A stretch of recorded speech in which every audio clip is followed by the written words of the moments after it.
When a government official signs a document, issues an order, or stamps a seal, we intuitively assume that act carries the weight of law.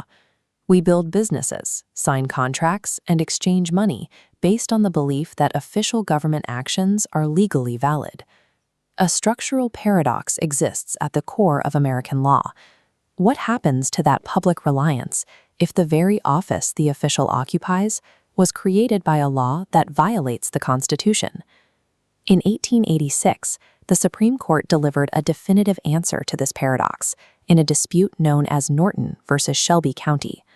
The court ruled that an unconstitutional law is a legal nullity.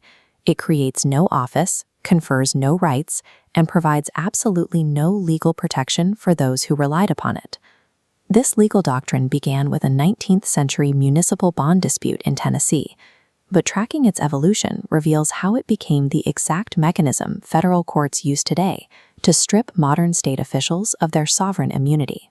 Grasping the logic of Norton requires looking past the historical setting. It is the foundational architecture of the modern constitutional tort. In 1867, post-Civil War Tennessee was in the midst of a massive infrastructure boom. Local governments were desperate for capital to rebuild and expand their transit networks. To manage this at the local level, the Tennessee legislature passed an act that transferred financial authority from the legitimate Shelby County Court to a newly invented entity called the Board of Commissioners. The problem was that this legislative transfer of power directly violated the state constitution. Operating under the assumption that they possessed valid legal authority, this new board subscribed to $300,000 in stock to fund a new railroad line, issuing municipal bonds to cover the cost. The railroad company took those municipal bonds and sold them into the private market. They eventually landed in the hands of a man named Norton, an innocent third-party purchaser who paid for them in good faith. 3 years later, the Tennessee Supreme Court officially struck down the 1867 Act, dissolving the Board of Commissioners. Power reverted to the original county court, which looked at the outstanding bonds held by Norton and outright refused to pay them. Norton had invested real capital based on an official government seal, yet paying him would require the legitimate county government to honor a massive debt issued by a legally imaginary board. To force the county to pay, Norton relied on a well-established legal safeguard, the de facto officer doctrine. This is a pragmatic rule designed strictly to protect innocent third parties and prevent societal chaos when bureaucratic paperwork goes wrong. Typically, if a legally valid office exists, but the officer holding it has a defective title, perhaps they missed a filing deadline or lacked a technical qualification, the law still treats their public acts as valid. Writing for the Supreme Court, Justice Stephen Field identified a fatal flaw in Norton's argument, establishing a strict prerequisite for this protection to apply at all. Field ruled that there can be no de facto officer without a de jure, or legally valid, office for them to occupy in the first place. This animated matrix breaks down the distinction. On the left, a valid office paired with a defective appointment process still yields protected acts. On the right, an invalid office, even with a flawless appointment process, results in an absolute legal nullity. Consider a modern equivalent. If an imposter somehow manages to sit as a judge in a valid federal district court, their procedural rulings might be upheld to protect the public. But if a state legislature creates a completely fictitious, unconstitutional, super Supreme Court, no one sitting on that bench has any authority whatsoever. Because the office itself is a legal fiction, all acts stemming from it are entirely void. Public reliance cannot conjure legal authority out of thin air. The de facto officer doctrine is an illusion if it isn't anchored to constitutional reality. You cannot have a de facto office. This brings us to the specific jurisprudential mechanism that formally erased the Shelby County Board, void ab initio, meaning invalid from the outset. As this conceptual tree of authority illustrates, an unconstitutional legislative act is not a law that simply gets repealed later. It confers no rights, imposes no duties, and creates no office.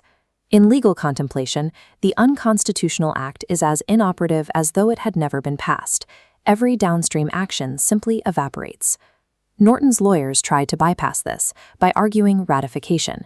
They claimed the legitimate county court had subsequently accepted the bonds. The Supreme Court rejected this. You cannot legally ratify a debt that was completely void the moment it was printed. The plaintiff then argued estoppel, pointing out that Shelby County had actually paid interest on the bonds for a brief period. The court held that paying interest by mistake does not legally force a government entity to continue paying off an unconstitutional debt forever. Neither ratification nor estoppel can cure a fundamentally unconstitutional assumption of power. Constitutional supremacy overrides any plea for equitable fairness. 22 years later, in 1908, the Supreme Court took the geometry established in Norton and applied it to a completely different context, stopping unconstitutional state action. The case was Ex parte Young. It involved the Attorney General of Minnesota, who was attempting to enforce a state railroad rate statute that shareholders alleged was unconstitutional. The Attorney General argued that suing him was identical to suing the state of Minnesota, which is protected by sovereign immunity. Enforcing a void law strips the officer of official character. They are no longer a state representative, but merely an individual committing an illegal act. This intellectual maneuver reduces the state officer to a private citizen.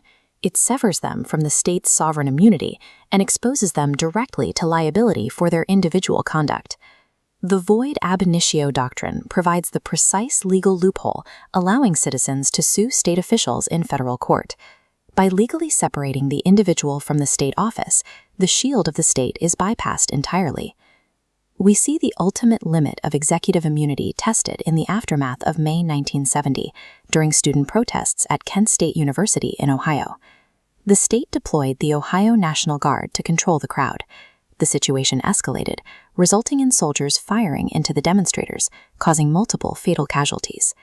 The families of the victims filed a civil damages lawsuit against several state officials, targeting the personal liability of Ohio Governor James Rhodes. The governor's primary legal defense was a claim of absolute executive immunity, arguing that deploying the Guard was an act performed entirely within his official capacity as the chief executive of the state. The Supreme Court rejected that defense in Schweier v. Rhodes. Drawing directly on the lineage of Norton and Ex parte Young, the court placed a firm limit on executive protection. They concluded if an executive acts arbitrarily and outside their constitutional authority, the protective veil vanishes, the official stands exposed. State authority in the American legal system is strictly bounded by constitutional reality. It cannot be sustained by assumed power, public reliance, or bureaucratic momentum. As this model illustrates, an unconstitutional act operates like a blade. It instantly severs the connection between the individual official and the sovereign shield of the state. You can never build permanent legal rights, valid public debt, or sovereign immunity on the foundation of an unconstitutional statute. When the statute falls, the office falls, and the official stands alone before the supreme authority of the United States.